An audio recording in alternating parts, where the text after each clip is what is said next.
lulutuin natin ngayon sinabawang ulo ng isda or any part ng isda with papaya. So, lalagyan natin ng iba't ibang gulay. So, itong ating isda, ito po, mura-mura kung yung mga pinagtabasan, ika nga, gaya ng ulo, gaya ng buntot, yung mabuto-buto. So, itong ating isda, pwede na ho nating timplahan. 15 minutes bago nyo iluto, pwede nyo nang timplahan ng konting asin. Yan, para pag niluto nyo, may lasa na. So, yun yung technique dyan. Lagyan nyo ng asin tsaka paminta. Para mamaya, malasa na siya. At maghanda na ho tayo ng bawang, sibuyas, luya.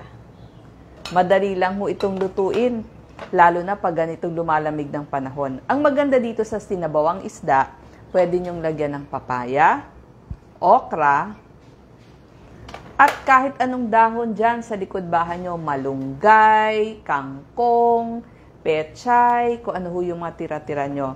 Makikita ninyo may red bell pepper kasi may natira akong red bell pepper. Pag nilagyan nyo sa bandang huli, makikita nyo medyo kakaiba ang lasa, pero masarap. Umpisahan na ho natin. So, yung ating isda, tinimplahan na natin para malasa siya. Pwede ho kayong magpakulo ng tubig. Masarap din ho kung yung hugas bigas o ibig sabihin yung sabaw nung pinaghugasan nyo ng bigas. Mas maganda din yon. Paghahalu-haluin na ho natin, ang una nating ilalagay dyan para malasa, pwede na ho nating ilagay yung bawang, sibuyas at luya. Yan, papakuluin na natin. So, sila yung uunahin natin. Pakuluin na ho natin. Yan. Pag ganitong lumalamig ang panahon, bagay ho itong ating sabaw. At saka, sa mga nagbe-breastfeeding, inihulog ko na ho, katulad ng sinabi ko, bawang, sibuyas, luya. Pakuluin ho natin. At ilalagay natin yung, yan. Okay, pag kumukulo na ho yan, pwede nyong ilagay yung ating papaya. So, uunahin natin kasi medyo matigas-tigas si papaya. Kaya, uunahin natin. So, hintayin natin kumulo. Yan. Ang kagandahan ho dito sa hinulog nating papaya, lahat ho ng kailangan yung vitamin A, C, E ay makikita ninyo. Lahat ng vitamin B, potassium, magnesium, manganese, copper, calcium, meron din ng konting calcium yung ating papaya. Ang maganda dito, maganda ho ito para sa ating mata. Lalo na sa mga umiidad, meron pong tinatawag na age-related macular degeneration. So, ang papaya po, dahil napakarami niyang vitamin A, C, at E, yung A po, beta-carotene. So, siya yung para hindi tayo, para hindi lumabo ang ating paningin. Kasi dahil doon sa kanyang vitamin A na beta-carotene, tsaka yung zeaxanthin. Tapos, pampababa din ho ng cholesterol kasi ma-fiber ang ating papaya. Bukod pa ho dun sa vitamin C na maganda dun sa ating puso, pampababa din ng bad cholesterol, yung LDL. Sabi ko ho, mayaman to sa vitamin A, C, and E. So, para sa immunity natin yon. Kasi yung vitamin C na taglay nito, 68% ng kailangan mo. So, sobra sa kalahati, nandito na makukuha nyo na ho dun sa inyong papaya. Pampapayat din to para sa ating mga ladies. At kung gusto nyong gumanda, kasi nga lulutuin natin itong mga buto at saka balat ng isda. Marami ho tong collagen. Bukod sa vitamin C, mas gagawa na ho siya ng collagen. So, pag gusto nyong hindi kayo magka-wrinkles agad, yan ho ang ating lulutuin. Anti-cancer properties? Yes. Kasi po, maraming antioxidants, phytonutrients, flavonoids ang ating papaya. So, napakagandang gulayin talaga. Pampapayat, oo. Tsaka bagay ho ito sa diabetic, low glycemic index. Sa mga may arthritis, nako, meron kasi siyang papain, so anti-inflammatory. Tapos dun sa mga kababaihan na sumasakit ang puson, kapag magre-regla, bagay din ho ito. So, yan. So, pag kumulo na yung ating papaya, pwede nyo na hong ilagay yung iba nating mga gulay.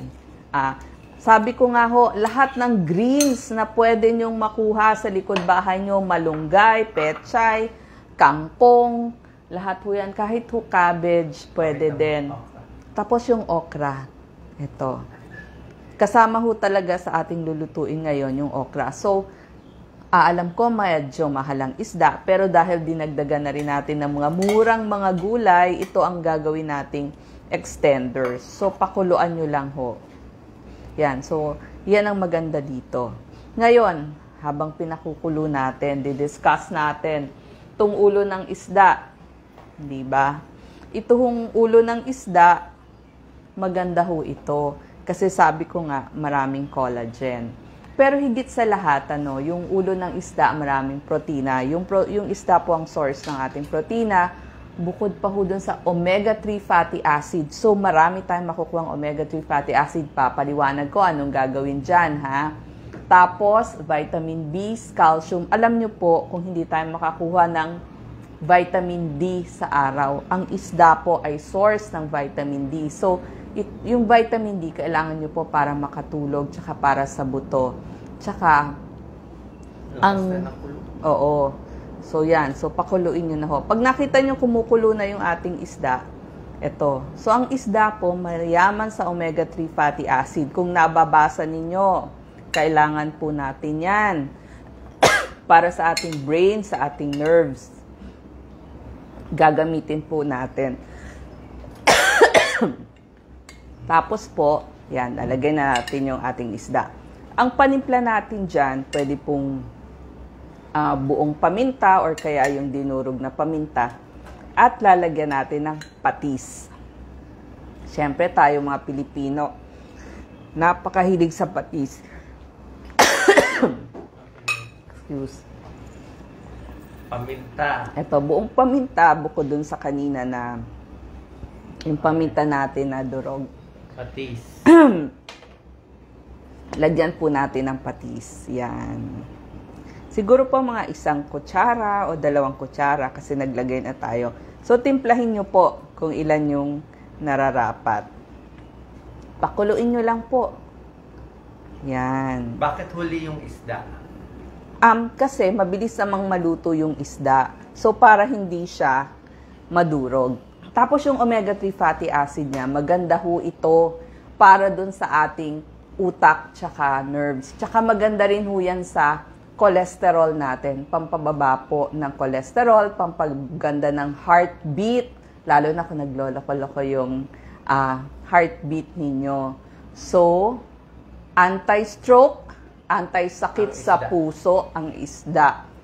Pag nagdadalang tao, maganda po yung omega-3 fatty acid, lalo na dun sa inyong sanggol, for the brain and nerves ng inyong sanggol. Sa buntis Tapos, daw.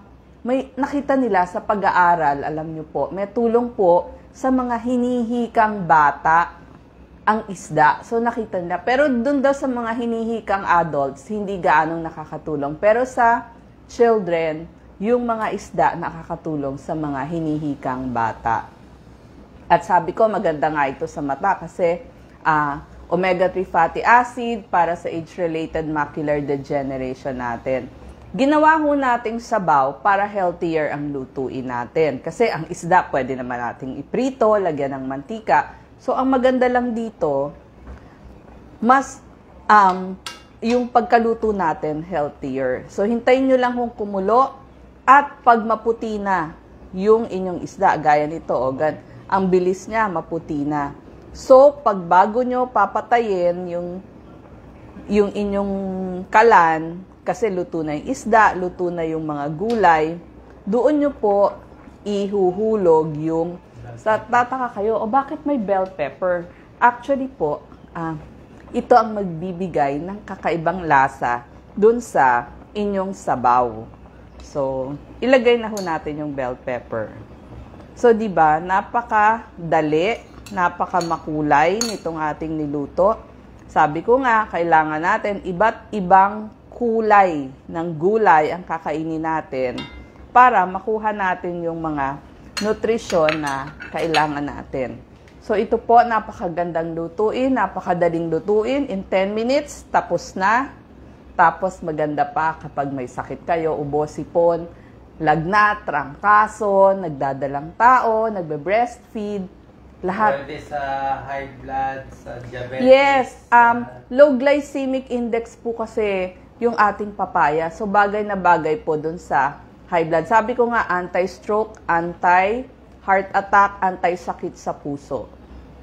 Yan. Masarap pong humigop ng sabaw sa lumalamig na panahon.